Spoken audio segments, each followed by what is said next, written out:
Donc voilà les gens, quand j'expliquais tout à l'heure pour les informations du conscient et du subconscient, pour les passer du conscient et du subconscient, c'est équilibrer le conscient et le subconscient avec les nouvelles informations, de manière à ce que ce soit entièrement internalisé, pour que quand nous sommes dans le conscient, nous n'avons pas besoin d'y penser, c'est le subconscient qui prend le relais. Donc voilà, c'est encore un exemple d'équilibre. Donc ça prouve bien qu'il faut tout équilibrer. Évidemment, on n'équilibre que les informations qu'on a besoin d'avoir.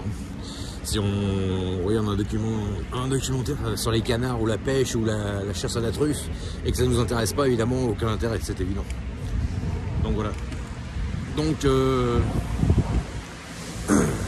tout fonctionne comme ça, tout. Le sport, on en fait trop, on doit équilibrer en se reposant. On apprend les informations, c'est pour ça que les gens ils s'imaginent que des fois, parce que on fait quelques devoirs, on fait quelque chose, on sait quelques trucs, on sait tout. Non. Et puis le cerveau c'est comme le corps humain. Le corps humain on doit l'entraîner régulièrement. Même si on a fait du sport toute sa vie, au bout d'un moment si on ne s'entraîne pas, déjà on prend quelques kilos, on s'engourdit. Combien de fois que c'est arrivé d'avoir des douleurs, d'ailleurs je conseille ça à tous ceux qui ont des douleurs. Combien de fois que quand on a des douleurs physiques, qu'on peut avoir une fracture ou n'importe quoi qu'on a eu dans le passé, surtout les douleurs musculaires, parce que les fractures ça ne se remet jamais vraiment à 100%.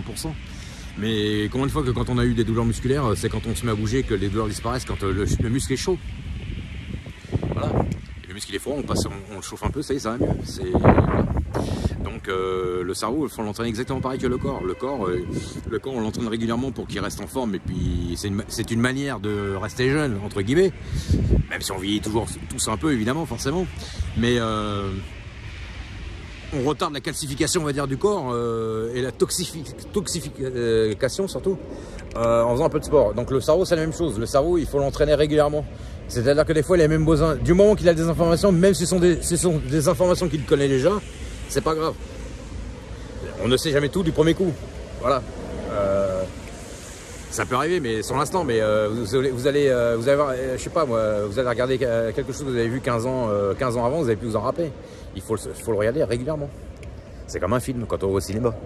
Un film, on le voit une fois, voilà, on voit le film une fois, on connaît l'histoire. Et puis après, les détails du film, on le voit, on voit les détails qu'il y avait dans le film, les décos, la décoration. Des fois, moi, ça m'est déjà arrivé plusieurs fois de voir les films plusieurs fois et de m'apercevoir au bout de, je sais pas, au bout de 10 fois que j'ai regardé le film, qu'il y avait un détail que j'avais pas remarqué. Voilà. Il y a une personne un jour qui disait que quand on lit un livre, quand on le lit la première fois et qu'on le lit quelques temps plus tard, on le voit d'une manière différente. Et c'est exactement pareil que quand on regarde un film, parce que la première fois on le connaît pas, on l'a pas vu. Donc déjà on va regarder à quoi l'histoire ressemble, comment jouent les acteurs, tout ça. Et après quand on accroche avec, évidemment. Et quand on le regarde d'autres fois, plusieurs fois, on le voit de manière différente. Et quand on a une information ou qu'on regarde un livre, c'est exactement la même chose. C'est pour ça que les gens, en fait, quand ils vous disent, quand tout le monde dit, ouais, ces gens-là sont pas intelligents, ceci, cela, ils ont pas assez étudié. C'est pas qu'ils ont pas assez étudié, c'est pas qu'ils sont pas intelligents, c'est qu'ils ont pas été au bout du fait de se matraquer l'esprit pour que ça rentre et que ça soit gravé dans la mémoire. Voilà. Moi, je sais que c'est comme ça que ça fonctionne et moi, jusqu'à présent, à chaque fois que j'ai fait comme ça a fonctionné. On n'est pas dans un secteur à partir du moment où on ne maîtrise pas. Voilà. À partir du moment où on ne maîtrise pas la base de ce qu'on doit faire ou de l'endroit où on doit aller. À partir du moment où on maîtrise, voilà, c'est bon. Donc on doit équilibrer le conscient et le subconscient. Encore un exemple d'équilibre. Allez, à plus tard les gens. En ce moment, je suis un peu moins de vidéo.